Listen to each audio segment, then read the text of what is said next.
The Minister of Finance has painted a positive outlook of the economy in the second half of the year.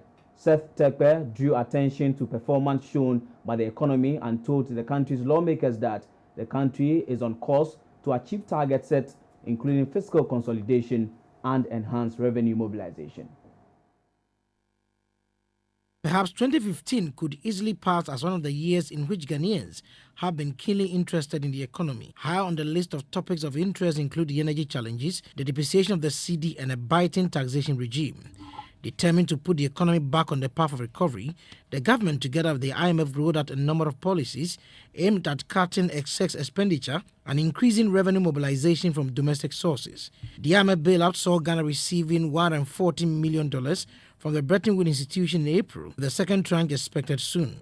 Government has developed a medium-term debt management strategy to ensure effective financing requirements and reduce the cost of debt service.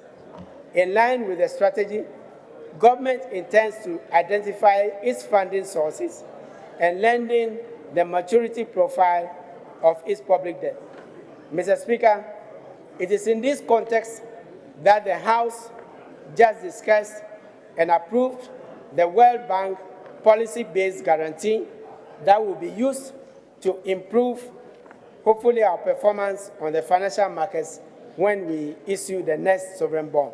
The cedi, which lost 19% to the dollar on the interbank market, has made significant gains against the major trading currencies in the weeks. The sector minister attributed the recovery of the cedi to the renewed confidence in the economy and inflows from development partners. On expenditure controls, which is part of our compliance measures on financial management and the control of expenditures, Controller and Accountant General's Department will implement what we call the B tracking or bank tracking system, introduce an traveling card for all public servants, and an e-fuel card system that would improve the monitoring and use of fuel by government vehicles. The overall balance of payment registered an improvement from a 2013 figure of $874 million to $85 million in the first half of 2015. The value of export for the first 5 months of 2015 was put at $4.8 billion, indicating a decrease of $1.5 billion. The shortfall was due to a drop in price of gold and oil. However, the import bill for the same period stood at $5.5 billion. This represents a drop of $678 million compared to the 2014 figure.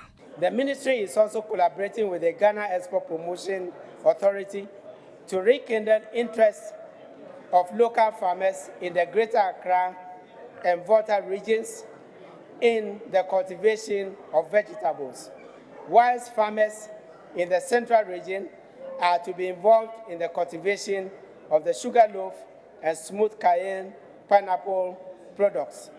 They are also to participate in... On the fiscal front, total revenue and grant for the period stood at 12.1 billion Ghana cedis, a figure below the budgetary target of 11.4 billion cedis. Total receipt from petroleum is estimated at 1.8 billion cedis, and this is lower than initial projection, which was pegged at 4.2 billion cedis. The media budget review pointed at a total revenue and grant, which was projected at 32.4 billion cedis, will be revised downward to 30.5 billion cedis.